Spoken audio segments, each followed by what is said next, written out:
Why do you believe in Jesus? Why do I believe in Jesus? He is the only thing that's sufficient. He's the only thing that's worth it and that's satisfying. And as I've gotten to know him more, the more that I actually fall in love with him. So he's just good all the way around. So.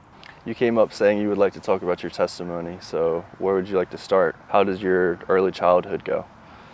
Yeah, I just want to make the point of testimony first because I find it really impactful. I just saw like your sign sharing God's story like in your life, and this is one of the ways that as Christians, like we can just share with people about what God has done. And it's very glorifying to God to just share of the hope within us. And I have a lot of hope now. I came from a lot of times in my life where I haven't had hope. And I just love to share my story anytime I can because to God be the glory, like he's done a lot of miracles in my life. So, to go back to early childhood, I'm from California. I'm Cuban, Mexican, American. So I have a Latino background and grew up in the desert. Great family. We grew up in Grace Community Church, if you know John MacArthur's church. So I grew up there, and it was a good time. There was a lot of struggles with like some legalism stuff because there was just this like, this is how you do things, and it's not necessarily about the heart as much as it is about the externals. So struggled with that growing up and had a lot of questions. I was just a person that asked questions. It's like, why? Okay, but why do we do that? Why do we have an 8-hour day? Why do I have to study this thing? And so I was always asking, and got to a point where I saw everyone around me like confessing their sins and like coming to the Lord. So I grew up in that kind of environment.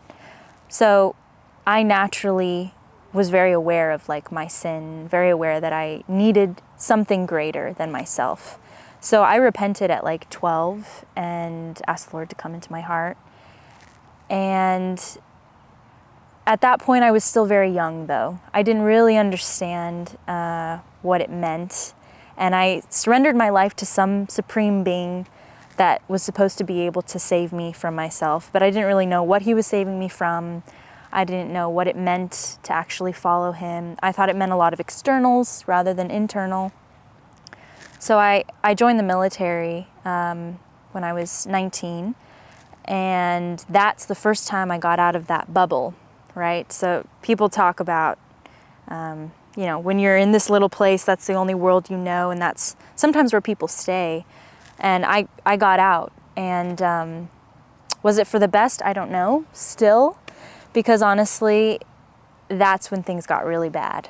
That's when I saw for the first time what the world was like. I had a very joyful childhood, very innocent, and I learned a lot about how bad people can be, backbiting, men just being very, aggressive, just a lot of, and the military environment on top of that is not just the world, but it's like extremely just aggressive and difficult environment. So I was a young girl that eventually was deciding that I would define my own way, and I got angry, and I decided that the evil that I saw in the world meant that that there wasn't a good God, because if that evil existed, how could there be that good, right? So wanted to be free, like the world tells us, be free when you're young, go do whatever you want to do, and I did, and it's terrible. If I can just be honest, it's like, it's so short term that you're not thinking about anybody else. You're not even considering yourself in the long term. You're only thinking about yourself right then and there. And eventually it will lead you down a path to where you can kill yourself. I mean, I got to a point where my body was actually like suffering from the things that I was doing. I was thinking suicidal thoughts. I was just the whole 9 yards. And the world just gets uglier and uglier the more that you embrace the ugly things of life. So I remembered that little girl that needed somebody higher, bigger, better than me. And I missed him. I missed God. I missed Jesus in my life. I missed just the wholeness that there was to Christianity that I grew up in. There was a wholeness. So just kept looking and seeking and trying to get distracted. But I was in Korea at the time that the whole COVID pandemic stuff was going on. And I was being quarantined left and right like crazy. So I was stuck. I wasn't like allowed to go get distracted by more boys or more alcohol or more whatever it was. So I was stuck in there, and ironically it was a blessing, even though it felt like prison and awful. It was a blessing because I had to face myself. And it was a torturous time really, but in that, realizing that I needed God. And also realizing that freedom actually isn't the ability to just do anything.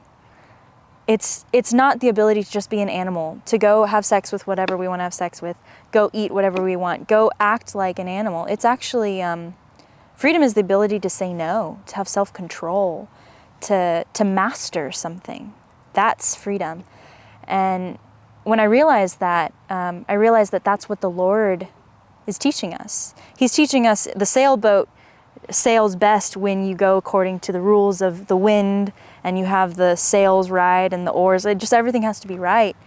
And that's who God is. God is the maker of us as the sailboat, and he knows how best we can sail. So when I submitted to what he said and ran towards him as the dirty person that I was, he accepted me fully and opened his arms to me. And that's the amazing thing of the gospel, because the gospel, whenever we Christians are like, oh, the gospel, it's not gospel music. We're not talking about gospel music. We're talking about good news. We have good news for the world. Amongst all this bad news, fake news, all this stuff that we hear, we have good news. And the good news is that God wants to be in relationship with us personally. It was amazing to me that God was willing to bring me in after literally mocking and running and hating him. And I realized that all of the evil in the world, when I faced the evil, I realized that the reason why I question why is there evil is because I know that there's good. There's a standard. We know that that's wrong, somehow, some way. And it's because we have a good God. So I just have to say, God is good. Dios es bueno. And that's my story. Once you rededicated your life to Yeah. God, how long did it take you to get back into the flow of things, that the ability just to feel him and know that you're on the right track again? That's a good question. Honestly, I'm quite intense. So it took a long time to actually get to the point where I dedicated my life. Like, I had to be broken down a lot. But I remember I was hiking on like this trail, this mountain in Korea, and I got to the top, and it was like a physical, I like to do things physically to show what's going on inside. So I physically turned and said, God, I will never turn, I said, God, I will never turn my back to you again. So I turned and did a 180 and walked back. And that was actually a very powerful moment where instantly I started cutting out like the bad things in my life. I couldn't hang around the same people. So it was pretty instant, but I didn't feel full. I'm still getting there. I'm still recuperating from the things that happened in my past. Like, I'm still a human being that needs to go through this. But at the baseline, I have a hope. So, What has God been teaching you now? a big one is holding everything like this. Because I really like to to like know where I'm going, what I'm doing, and to also have freedom. Like freedom is a very big thing to me still, but understanding it now to another level, just being able to say, okay, God, they're yours first. That's something that the Lord is teaching me of. Even coming to this law school, it's not guaranteed, or, just having the ability to walk tomorrow. So learning surrender, and that really He's got it. Like, we really don't have anything to worry about. What would you say to the person that has gone through similar struggles as you? I would say you need somebody. You need somebody, and there's a lot of people that have gone through. You're not alone. That's a big one, that I thought I was alone. And there's also a genuinely good Father that wants to welcome you back to His home. So if you've ran away from God for whatever reasons it was, you've seen so much evil that you have run away from God, those feelings are real, and God actually does also hate evil. He hates it. So, I would just say, like, consider looking at God for who He really is rather than what the world says He is.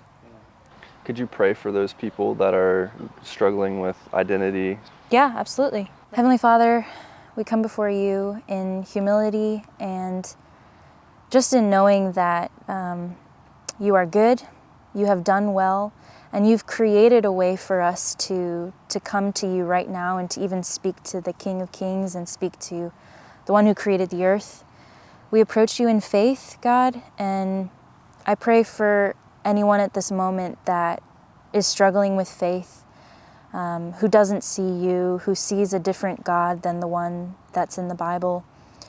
I pray for him or her to just have open eyes, to be soft enough to actually hear what's going on. As the Bible talks about, a heart of flesh rather than a heart that's like rock, like stone. And that you would move, Lord, in their lives. I pray that these people would know that they are loved and that God has pursued them. And all they must do is bow the knee and make that 180. And God, I just pray that You would be honored and that these people would know that they are loved ultimately. In Jesus' name, amen. Briana, thank you very much. Yeah.